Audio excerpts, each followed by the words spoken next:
Many of us woke to the news yesterday that Studs Terkel had died.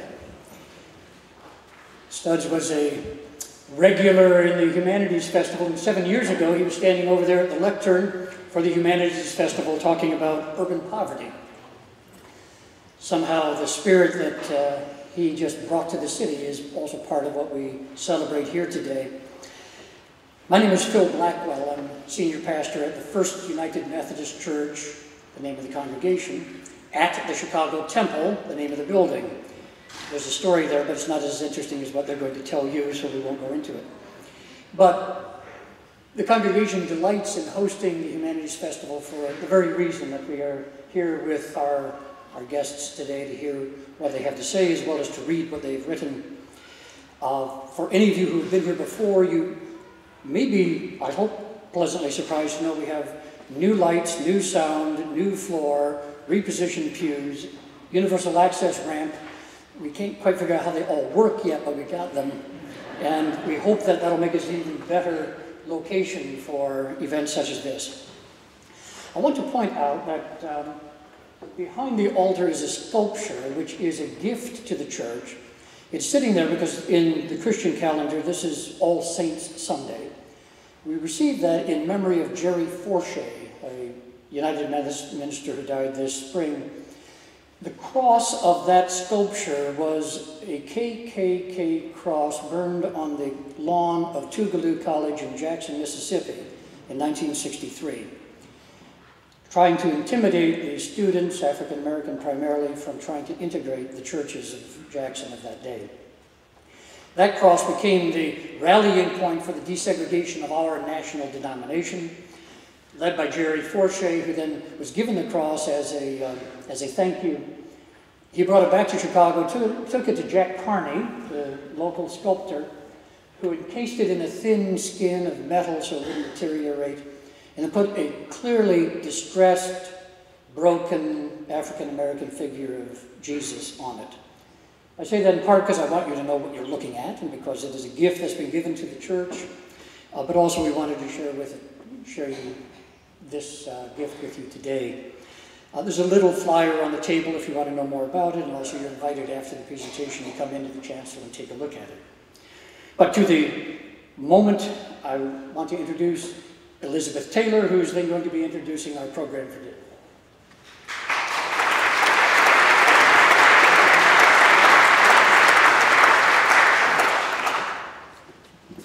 Thanks so much. Welcome. You're right. The last time I was actually in this church was 7 years ago, and it was with Studs. And I remember it vividly. He was to discuss homelessness, and he was to discuss it with the beautiful, phenomenal Glenda Jackson. But Glenda Jackson, about 24 hours before she was due to appear, fell ill, and so I was the best they could do. But Studs' powers of persuasion were so intense that, by the end, he had convinced everyone that they had really, forget Glenda Jackson, and that they were better off with me. So, and for that reason, and for many others, it's a real loss for the city, for us all, and he was just a great friend, and to all of us, and an inspiration. He made us all better than we ever thought we could be. He was a previous winner of the prize, and he would frequently make an appearance. A few times when he was bailing, we had to do a little bit of a video tribute, and once he came in a wheelchair, but the last time he came was with Taylor Branch, his old friend. He also celebrated with Scott Turow, so many others. And he took great delight when I told him about this year's winners, and we talked about it months ago. sometimes it seems that in life all roads lead to Studs. He was actually one of the very first people I met when I moved to Chicago. In fact, Tribune runs a little contest called the Nelson Algren Short Story Award, and Studs and Nelson were great pals and great drinking buddies. But in this contest, the sort of writers send in, it's a free contest, short story writers send in their contributions, and it's completely blind. There are no names, so I was unable to discern whether it's, you know, a famous writer like Richard Ford or somebody who's just written their first story. And the year that Studs judged was actually the very first year of the contest, and it's like prospecting for gold. And you know, Studs discovered an incredible gem in that sort of pile of stories. He discovered Louise Erdrich. It's really astonishing. And that first little typed story was eventually made into her first great novel, Love Medicine. And it just is a small sense of sort of his contribution to so many of us. And you know, sort of, I think of Nelson Algren and Studs and so many that have lost. We also can think of so rich this city is of great writers. And we're really especially lucky to have two winners from Chicago. The Heartland Award isn't a regional prize. It's sort of about honoring a great literary tradition. It honors work that we believe is at the metaphorical center, the core of the human experience. And Stuart Diebeck, friend of many in this room, I'm sure, describes this literary tradition of the Heartland as the complex mix of passion and empathy in term human heart.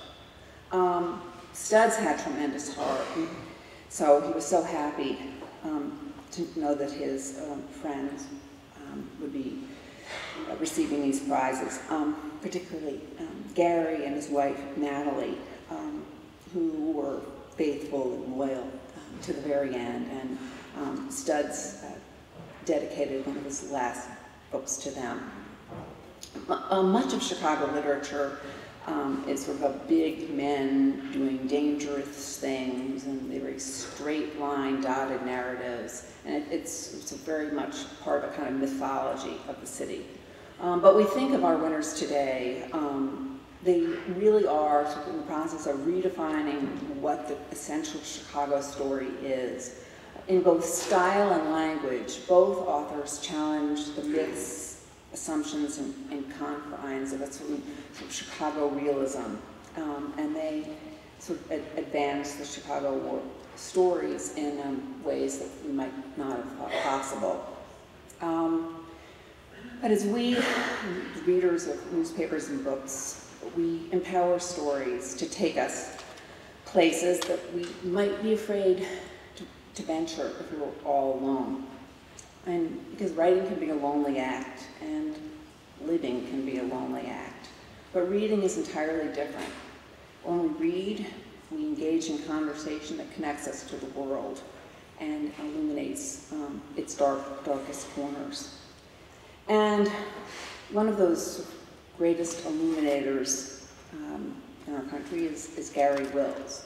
And often, so really before I met Garry, I read him, and I've often thought, like, what must it be like to be in Garry Wills's head?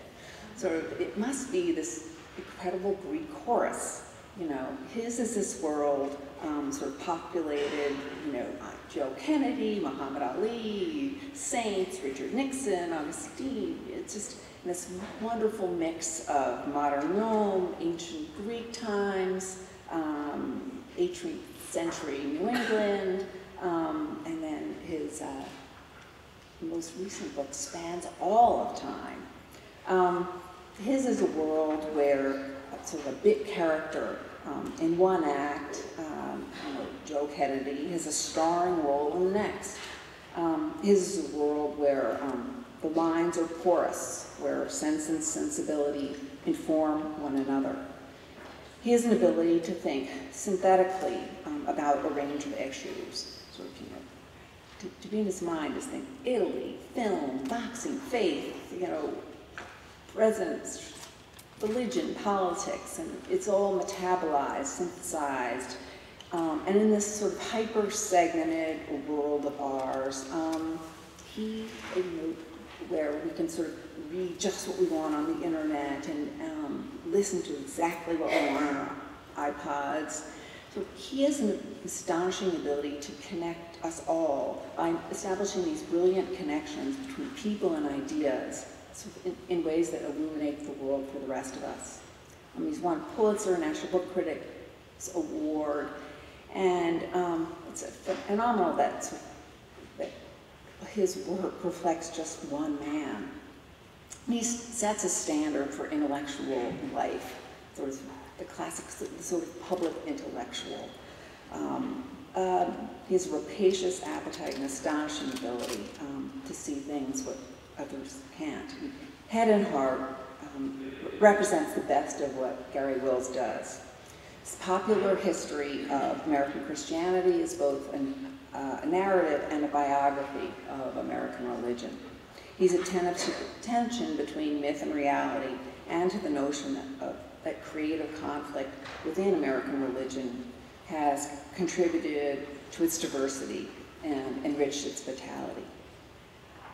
He aspires to a world robust with intellectual rigor, humanitarian, and evangelical zeal. And I hesitate to be so glaringly obvious, and Garry would never be so obvious. It's much more subtle in this. But I have to say that he's someone who understands the delicate balance between head and heart. And he wins the Heartland Prize because he's an intellectual sort of who understands the passions, vicissitudes, and the wild conflicts of the human heart. And I'm so happy he's here. Thanks.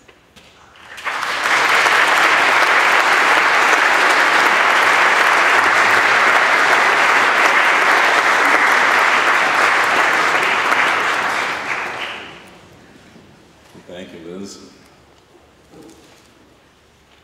I am happy and honored to be receiving this award, but also sad. For nearly 30 years, whenever I published a new book, one of the things I had to look forward to was a pleasant hour with Stubbs on his radio show.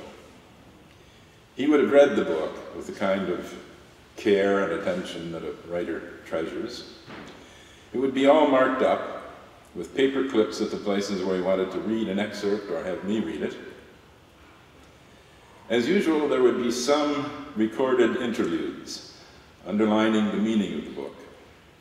For my Lincoln at Gettysburg, he played Civil War songs and Orson Welles reciting the Gettysburg Address. For my Under God, which had a chapter on the Stokes trial, he played a song about William Jennings Bryan. But what really floored me was the show about my St. Augustine biography. For that, he played some Ambrosian chant. I couldn't figure out how he knew that Augustine was baptized in St. Ambrose's church just when Ambrose was introducing a new form of musical worship. After each of these broadcasts, we would go to Shaw's Crab House for a martini and lunch. I first came into contact with Stubbs in a way that many have. He was so generous that when he read something he liked, he would write the author and thank him or her. I was living in Baltimore and had never met Stubbs. He wrote me to say that he liked some column of mine, and therefore he Xeroxed copies of it and passed it out to everybody on the bus as he went home.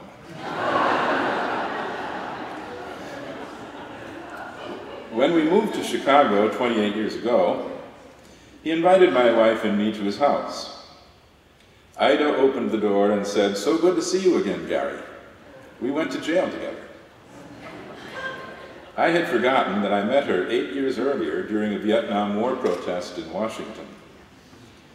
A group of about 100 of us, petitioning for redress of grievance, blocked the entrance to the Senate chamber and said we would not leave until the Senate cut off funds for an undeclared war. Naturally, the Capitol Police hauled us off to the pokey. I had spent the night in the women's lockup, being serenaded by Judy Collins, and I was in the men's jail. Oddly, that night has something to do with one of the books being honored here, What the Gospels Meant. I was put in a two-man cell crowded with 4 men, one of whom was Barry Goldwater's old speechwriter, Carl Hess, a friend of mine, a libertarian who had become an anarchist. He asked why I was carrying a Greek New Testament. I said it's the book that means the most to me, but it's also the most influential book in Western culture. Yeah, he said, but why in Greek? I said I thought Greek is the most economical investment anyone can make. If you are interested in politics, philosophy, medicine, drama, oratory, epic poetry, lyric poetry, you're going to run across endless references to the people who set the terms for all those fields. And it's better to be able to look up the references in the original. About 2 weeks later, we all gathered to block the entrance to the House chamber, making the same demand, with the same result, back to the pokey. When we gathered at the House chamber, Carl came over to me, sat down beside me, and said, I hope we get back in the same cell. I asked why. Because I've been studying Greek, and I want to go over verb forms. Unfortunately, we got separated at the fingerprinting stage and ended up in different cells. Eventually, what the Gospels meant is the fruit of meditation in jail and out on that book. The other book being honored, Head and Heart, traces the different roles religion has played in American history.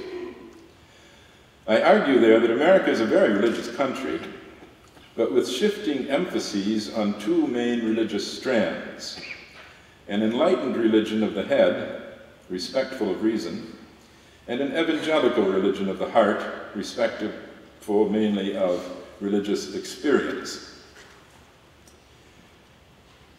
Each taken separately can have its weaknesses. The religion of the head becoming all light and no heat, that of the heart becoming all heat and no light. Sometimes an ideal balance is struck, as in the Quaker abolitionists of the 18th century, or Lincoln's measured use of the Bible, or Dr. King's blending of Reinhold Niebuhr theology and the black spirituals.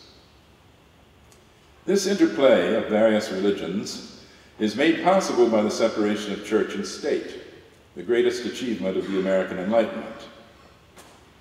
This original stroke is recognized even by foreigners. When the Dalai Lama appeared at the Field Museum, I was one of those questioning him on the stage. I asked what he would do differently if he were restored to his country. He said, I would disestablish the religion. The American arrangement is the proper one. On the way out, I said to him, for that, don't you need an enlightenment? Ah, he said, that's the problem. His very next book urged Buddhists to come to terms with modern science, and he sent it to me for a blurb. He was longing for the thing we were lucky enough to have from the start of our republic. Yet some people want to efface the separation of church and state from our Constitution. Senator McCain doesn't think that's necessary because he said the Constitution itself declares that this is a religious nation. Odd that, since the Constitution makes no mention of God. That is its most original feature, one resented by some at the time and ever since. There have been many attempts to amend the Constitution, inserting a reference to God. Mike Huckabee's recent proposal is just the most recent of many baffled attempts.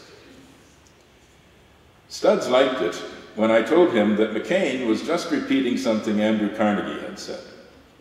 Carnegie told his friend Mark Twain, "Whether you like it or not, Mark, you have to admit that this is a Christian country."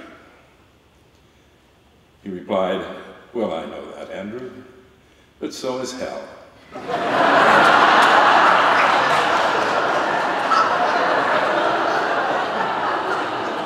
And we don't brag about that. Studs was not a Christian, so clearly he's not in hell. Just as clearly, he's in whatever literary heaven waits for people who laughed hard, fought injustice hard, and enriched our lives. When I think that I shall no longer hear that whoop of welcome when I go through his door, it's almost more than I can bear. Thank you.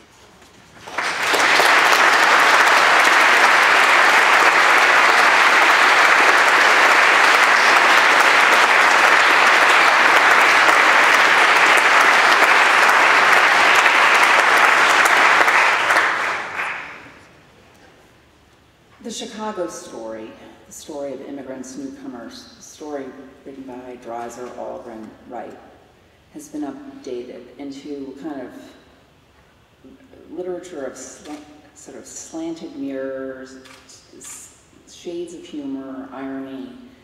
And in that tradition, Sasha Hemon has morphed the Chicago story. He's updated it, made it hip, and it's full of sentiment, but not sentimentality. The outlines of his life are well known. Visitor to Bosnia, poised to return home when war broke out, but he stayed, worked to make ends meet. Greenpeace was one employer. He read Nabokov and learned English. He's a writer with 2 countries, two languages, and calls Chicago home. He's the author of 2 previous works of fiction. One, the MacArthur Genius Grant, which enabled him to write The Lazarus Project, book we honor today. And it's part of his sort of triptych of sort of fantastic kind of autobiographical fictionalizing. The Lazarus Project segues between the past and the present, reality and imagination. In 1908, Lazarus Auerbach, a teenage Jewish Eastern European immigrant, approaches the Chicago chief of police and is shot dead. With the use of sort of, enigmatic, uncaptioned, black and white photographs, the novel flips between narratives. One imagines the events around Auerbach's life and death, and the other of a writer and a photographer, his friend, who uncover Auerbach's world by visiting his birthplace. Details of the murder are of far less importance than the sort of currents running through the novel. For instance, as the Hemon-like hero tells the reader at one point, the war against anarchism was much like the current war on terror. In Hemon's hands, this novel isn't a simple sort of period reconstruction. It's a real literary high wire act. It's a novel without the making of a novel. In Sasha Hemon's work, a running theme is the way that memory metabolizes the past in playful and ironic and meaningful ways. And then a tradition of W.G. Sebald, the photographs and language in this book kind of magically rearrange the past and the present. Brick, the narrator in the novel, tiptoes in his Chicago kitchen to make coffee and is rumbling around the cupboards looking for something. He says to himself, I spotted a can in the corner whose red label read sadness. Was there so much of it that they could can and sell it? A bolt of pain went through my intestines before I realized that it was not sadness, but sardines. The passage is both plainful, but it is so poignant. It's funny and profoundly meaningful, and is that dual quality that makes Sasha Hemon's work so special, and our Heartland Prize winner, Sasha.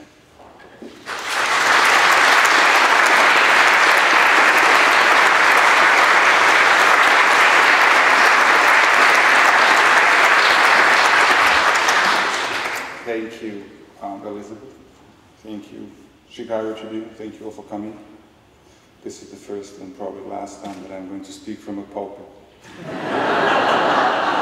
I'll try to enjoy.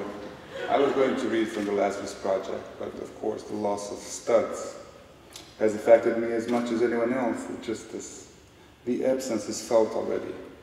I knew him a little because I'm much younger. So I decided to read this piece that I wrote some time ago for a book called City 2000. It was a book of photographs. It was edited by my wife, Garry, and she invited Chicago writers to write on Chicago for this book, and Stubbs was, of course, the first one to be invited. There were others too. It just outlines the 20 reasons, or reasons why I do not wish to leave Chicago. It's an incomplete and random list, so I'll just read it to you. Driving west at sunset in the summer, blinded by the sun, you cannot see the cars ahead. The ugly warehouses and body shops are blazing orange. When the sun sets, everything becomes deeper. The brick facades acquire a bluish hue. There are charcoal smudges of darkness on the horizon. The sky and city look endless. The way people in the winter huddle together under the warming lights on L-stops, much like young chickens under a bulb. It's human solidarity enforced by the cruelty of nature, the story of Chicago and civilization. The American vastness of the Wilson Street beach, gulls and kites coasting above it, dogs sprinting along the jagged waves, barking into the void, blind to the distant ships on their mysterious ways from Liverpool to Garry. Early September, anywhere in the city, when the sunlight angle has changed and everything and everyone appears kinder, all the edges soften. The torments of the hot summer are over, the cold torments of the winter have not begun, and people bask in the perishable possibility of a gentle city. The basketball court at Foster Street Beach, where I once watched an impressively sculpted guy play a whole game, dribbling, shooting, arguing, dunking, with a toothpick in his mouth. The hero of the Chicago pool. The tall ice ranges along the shore when the winter is exceptionally cold and the lake frozen for a while, so ice pushes against the land. The process exactly replicates the way some mountain ranges were formed hundreds of millions of years ago, tectonic plates pushing against one another. The primeval shapes are visible to every cranky driver plowing through the Lakeshore Drive mess, but most of them look ahead. Looking directly west at night from any Edgewater or Rogers Park high-rise. Like stunned fireflies, airplanes hover and glimmer above O'Hare. The blessed scarcity of celebrities in Chicago. Oprah, one of the friends, and a couple of other people whose names I cannot recall. We like to ship them off to New York or Hollywood, where they can falsely claim their humble Chicago roots, while we can be proud of them without actually being responsible for the vacuity of their famous lives. The Hyde Park parakeets, miraculously surviving brutal winters, a colorful example of life that adamantly refuses to perish, of the kind of instinct that has made Chicago harsh and great. The downtown skyline at night, as seen from the Adler Planetarium, lit windows within the dark building frames against the darker sky. It seems that stars had been squared and pasted on the thick wall of the Chicago night, the cold and human beauty containing the enormity of life, each window a possible story.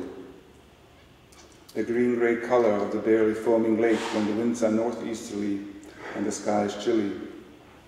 Humid summer days when the streets seem waxed with sweat, the air is as thick and as warm as honey-sweetened tea. The beaches are full of families, fathers barbecuing, mothers sunbathing, children approaching hypothermia, and the lake shallows. Then a wave of frigid air sweeps the parks, and a diluvial shower soaks every living creature. Never trust a summer day in Chicago. Suburbanites in Hard Rock Cafe shirts patrolling Michigan Avenue, oblivious to the city beyond the shopping and entertaining areas. The tourists on architectural speedboat tour looking up at the steep buildings. The bridge's halves symmetrically erected. The street performer in front of the Wrigley building performing Killing Me Softly on the tuba. The fact that every year in March, the Cubs fans start saying, "This year, my dear." The delusional hope, usually betrayed by the time fall arrives. It is one of the early harbingers of the spring, bespeaking a beautifully naive belief that the world might right its wrongs simply because the trees are coming into leaf. A warm day one February, when everyone present at Bornhofen's, my butcher shop, remembered the great snowstorm of 1967. Cars abandoned and buried in snow on the Lakeshore Drive, people trudging home from work to the snow like refugees, the snow on your street up to the milk truck's mirrors. There are a lot of disasters in the city's memory, which results in a strange nostalgia, somehow akin to Chicagoans' respect for and pride in what Sobello called those four-mentioned crooks who risked their lives in crimes of high visibility. Pakistani and Indian families strolling solemnly up and down Devon on summer evenings, Russian Jewish senior citizens clustering up on uptown benches, warbling gossip in soft consonants, Mexican families in Pilsen crowding Nuevo Leon for Sunday breakfast, African American families gloriously dressed for church waiting for a table in the Hyde Park Dixie kitchen. The enormous amount of lives in the city worthy of a story. A river of red and a river of white flowing in opposite directions on Lakeshore Drive as seen from Montrose Harbor at night. The wind. The sailboats in the Grand Park Harbor bobbing on the water, the mast wires clucking, the Buckingham Fountain's upward stream turned into a water plume, the windows of downtown buildings shaking and pumping, people walking down Michigan Avenue with their heads retracted between their shoulders. My street, completely deserted except for a bundled up mailman and a plastic bag fluttering like a torn flag in the barren tree crown. The stately Beverly mansions, the bleak Pullman row houses, the frigid buildings of the LaSalle Street Canyon, the garish beauty of the old downtown hotels, the stern arrogance of the Sears Tower and the Hancock Building, the quaint Edgewater houses, the sadness of the Cabrini Green high-rises, the decrepit grandeur of the uptown theaters and hotels, the Northwest Side warehouses and body shops, thousands of empty lots and vanished buildings that no one will ever remember. Every building tells part of the story of the city. Only the city knows the whole story. And finally, the reason why I do not wish to, the last reason why I do not wish to leave Chicago. If Chicago was good enough for Stud Circle to spend a lifetime in it, it's good enough for me.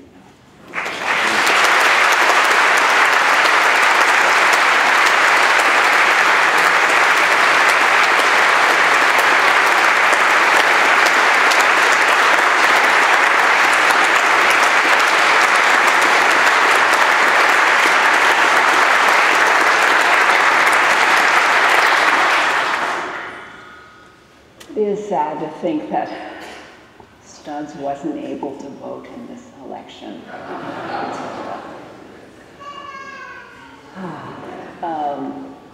We hope that you'll ask questions, please, and but just to get things going, I'm just wondering sort of what advice you would give the next president. Well, the next president, one of his principal tasks will be appointing justices to the Supreme Court. Would you turn this up? The next president will be appointing justices, nominating justices to the Supreme Court. 4 justices now were vetted very carefully, especially the last 2, on one subject, the unitary executive. That is the rationale for all the executive usurpations of the last 2 years. Preemptive war, secret detentions, extraordinary renditions, enhanced interrogations, warrantless surveillance. All of that was justified by a theory that was cooked up in Ed Meese's Justice Department under Reagan and has been elaborated and extended in the Office of Legal Counsel of the Justice Department and entirely took over this presidency through David Addington in Vice President Cheney's office. Appoint one more judge who believes in that theory, and that rivets this horrible view on the executive powers into law. So people naturally worry about Roe v. Wade. I worry much more about the unitary executive theory. So the one thing that he has to do, it seems to me, is stop the advance of that, since all of those evils result from it. It's the rationale. John Yoo in the Justice Department took old court rulings that talk about the prerogative of the sovereign. They were meant to apply to the republic, to the nation. The nation is sovereign.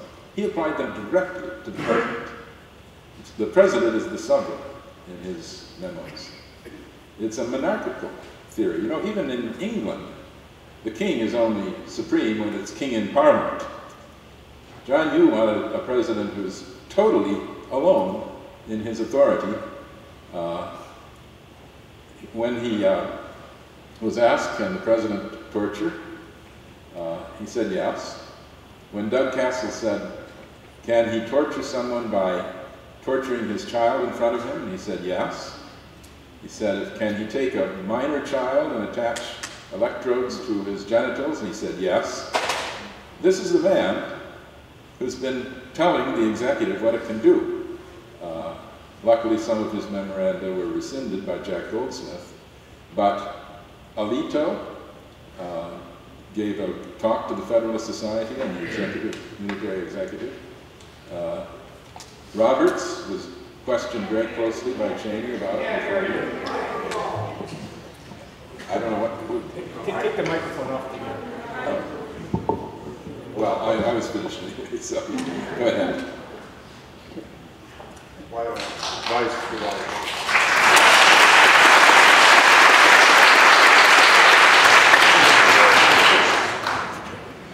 I don't know what advice I could give to the president or anyone for that matter, because I am so angry after these 8 years that, you know, I wouldn't want to listen to me. So I think I'll skip it. I think there has to be some sort of restoration in all, in every aspect of our life in this country, because the damage is so thorough and deep and severe that for me, all I hope for, really, what I can imagine is to get over this anger and rage and embarrassment to a large extent, and then to, you know, have some respect for the government of the country I live in. It would be a new experience for me.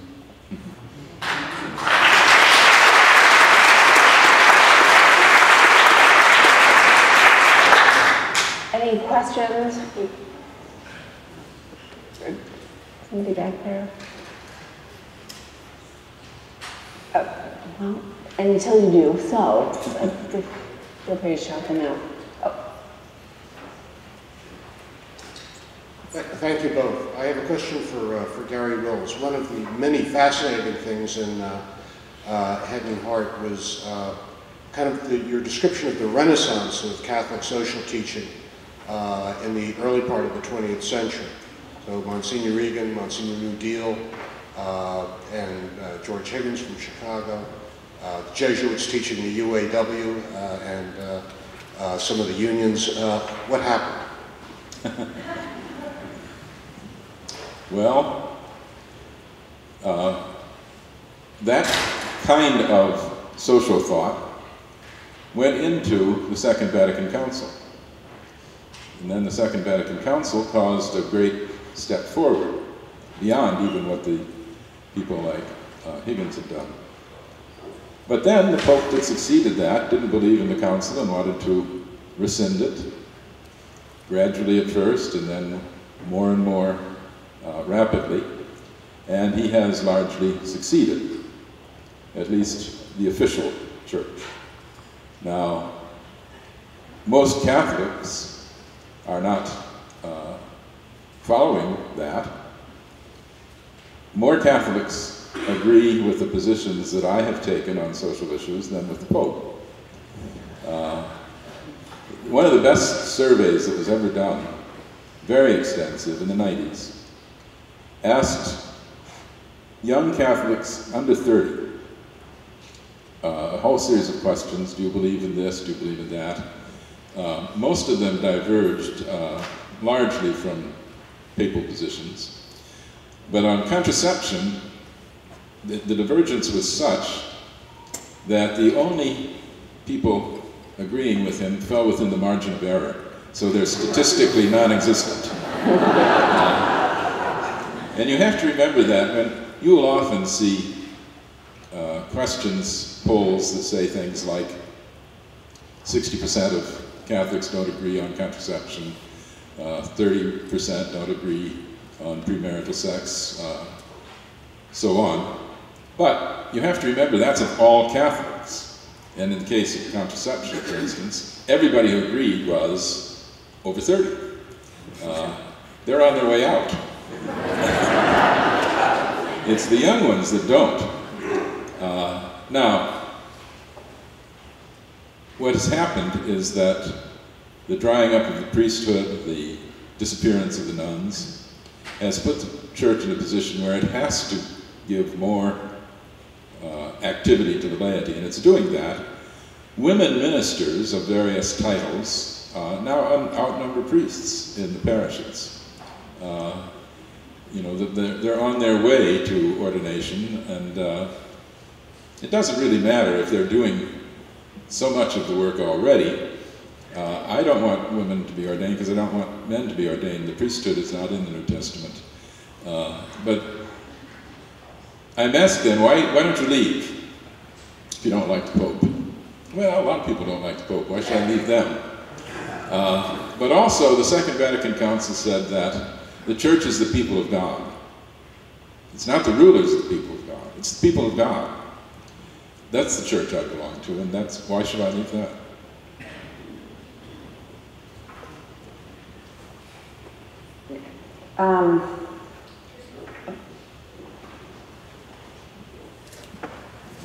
This question is directed at Mr. Hemon. I hope I'm pronouncing that correctly. Close enough. Could you describe your book, The Lazarus Project? It's a roller coaster ride of sex and violence.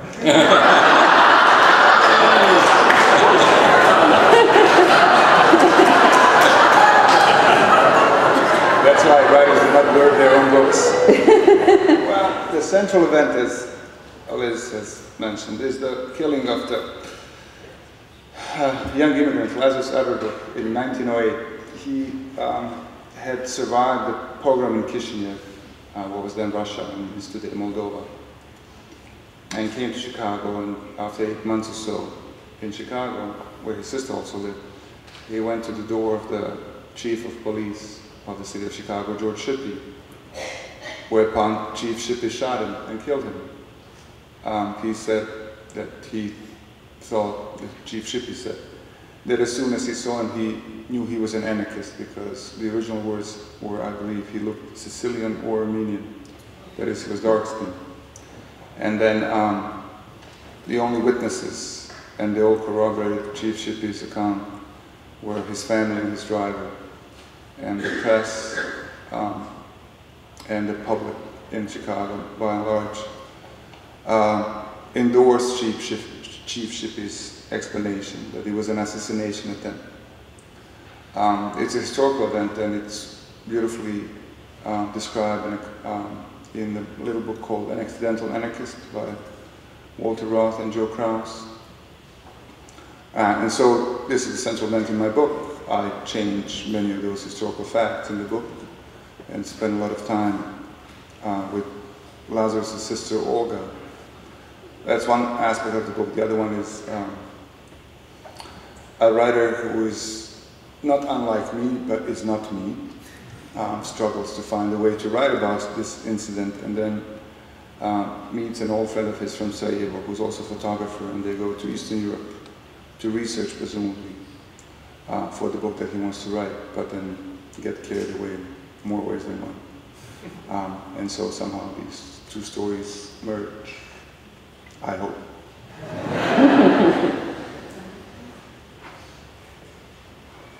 So I wonder if you ever think, if you lived elsewhere, would your work be different? How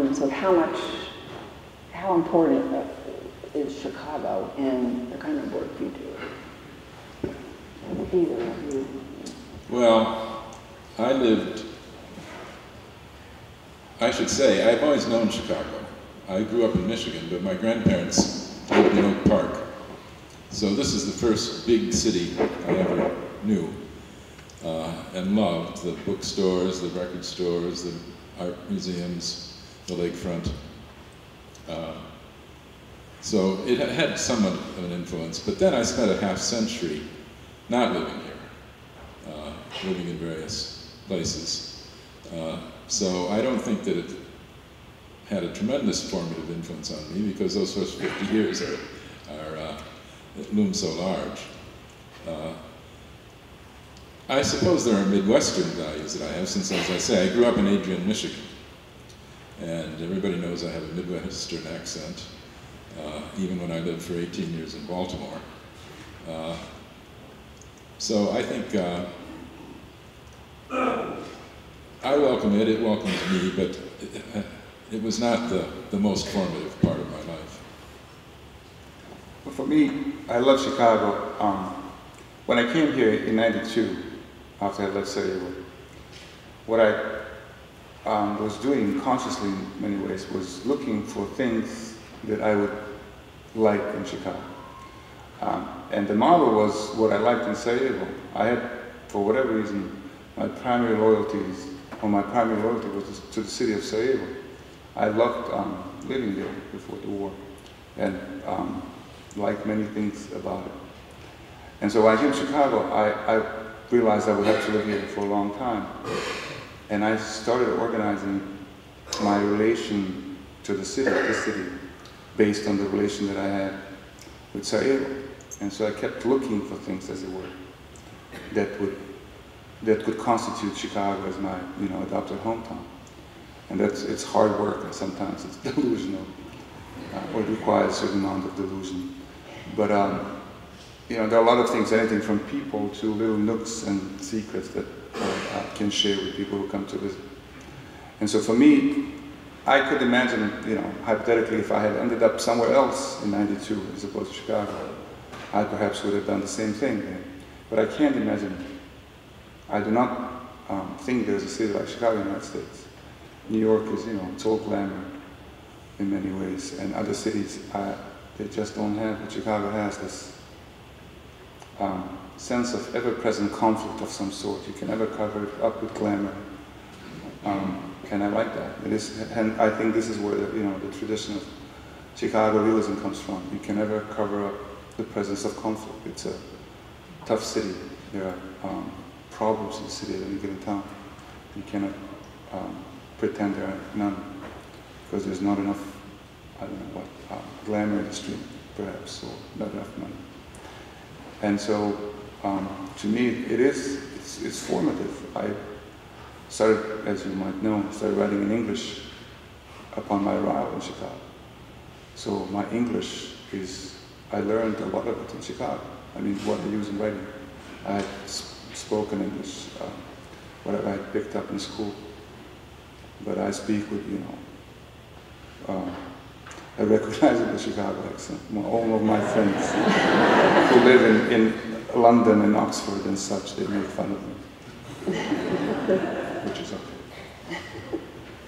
There's someone up there. Yes, I have a question for Garry Wills. describe Sarah Palin's religious views, and how does that fit in terms of your book, Head and Heart? Well, she's a Pentecostal. That would be the heart side, the evangelical side of religion. She obviously rejects reason in the sense that she rejects evolution. She doesn't want fruit flies to be fooled with. So I think that she definitely is on the heart side with practically no head at all.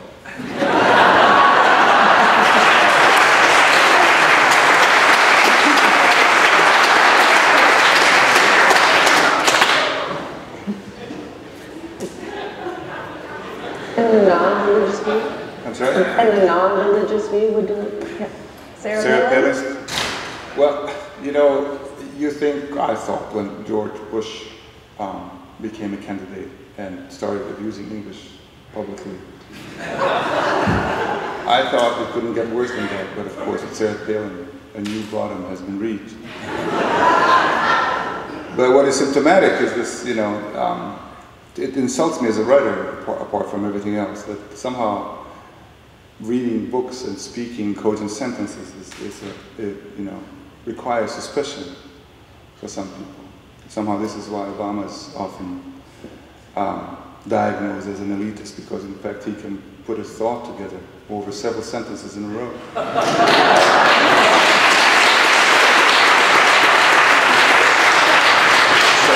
The abuse of language, it's hard for me to handle that, regardless of the political views, which is a whole, you know, additional set of problems. It just was revealed in a London paper that 2 Californians, one congressperson and one millionaire, offered an Oxford Don $10,000 to use his literary detective skills to prove that Dreams from My Father was written by Bill Ayers.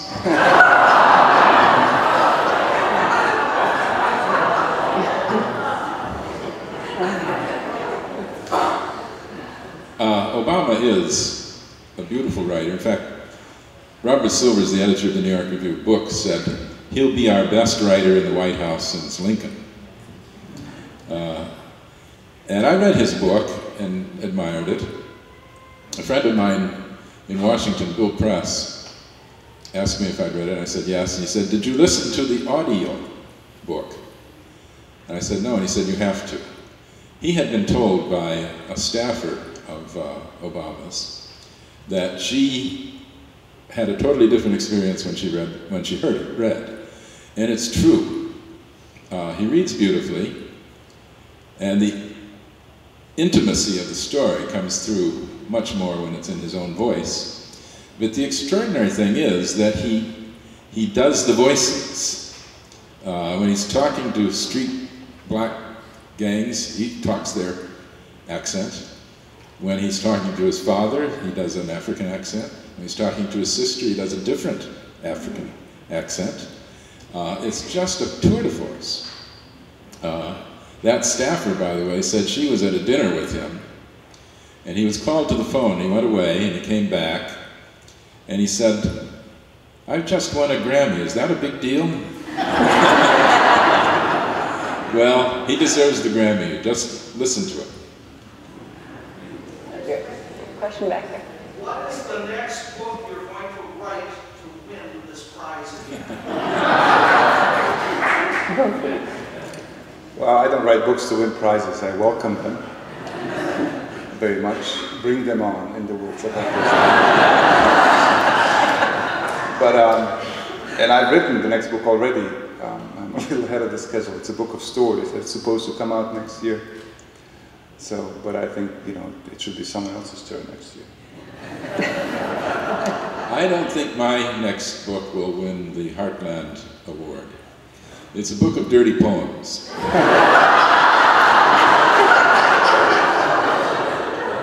It's a new day at the Chicago Tribune. The Latin poet Martialis wrote 1,500 epigrams, mostly dirty. And when we travel to Italy, my wife and I, we take a suite because I get up in the middle of the night and work. And I usually translate because you don't have to take a lot of books for that. And I spent years translating various texts of St. Augustine. When I finished that, I just started fooling around doing 10 or so epigrams. Natalie would get up in the morning and say, "Where are my dirty poems?" And so I finally accumulated 500 of those, and that'll be my next book.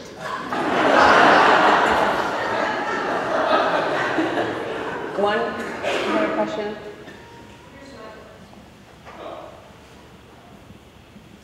This is just for Garry Wills. You answered and wrote in the book about how the current administration fits into the dichotomy between head and heart. How might an Obama administration perhaps reconcile those in an adequate way? The first time that I was impressed by Obama was when I read his speech at Saddleback Church, not the last one that was televised, the earlier one, where he was there with Senator Brownback. And Brownback said, "Well, you know, the last time we met, Barack, we were in front of a black audience, and I felt a little uncomfortable. Now you're in my turf, you're in my church." And Obama got up and said, "It's my church too, it's God's church." That was his approach, and he discussed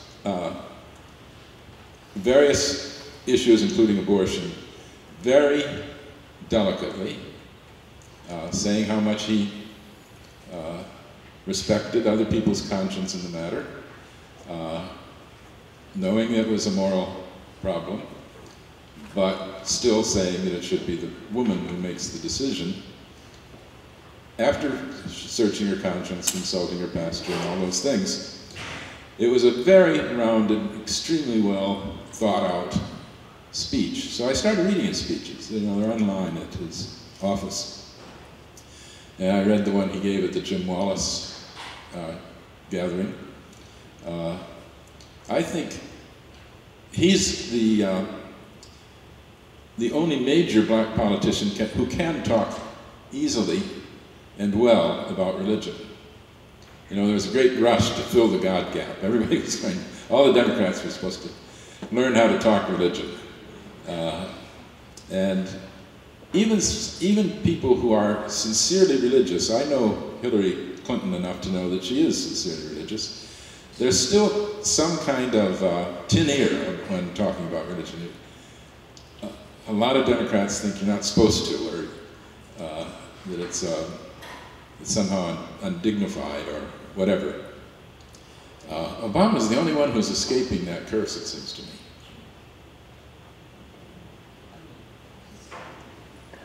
Well, Mr. Hemon,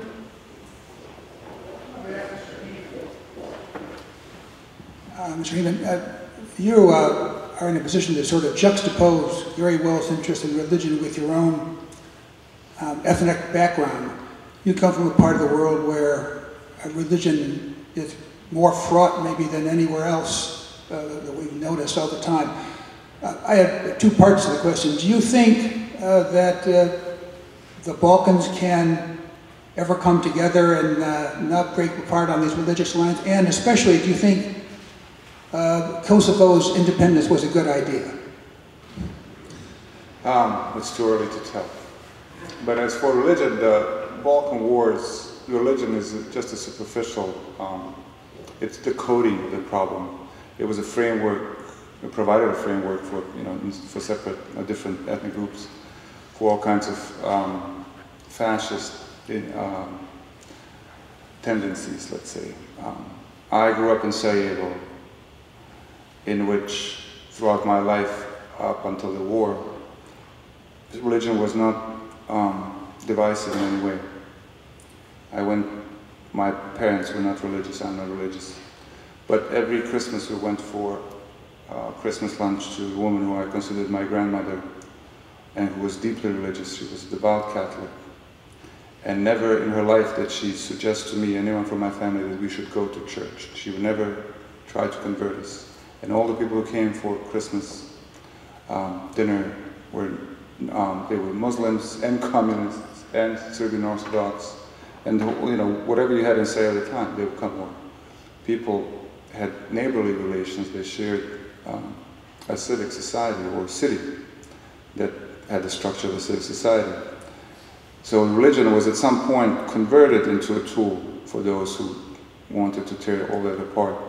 It had no substance, as such. I mean, it was not the reason or the cause for the breakup.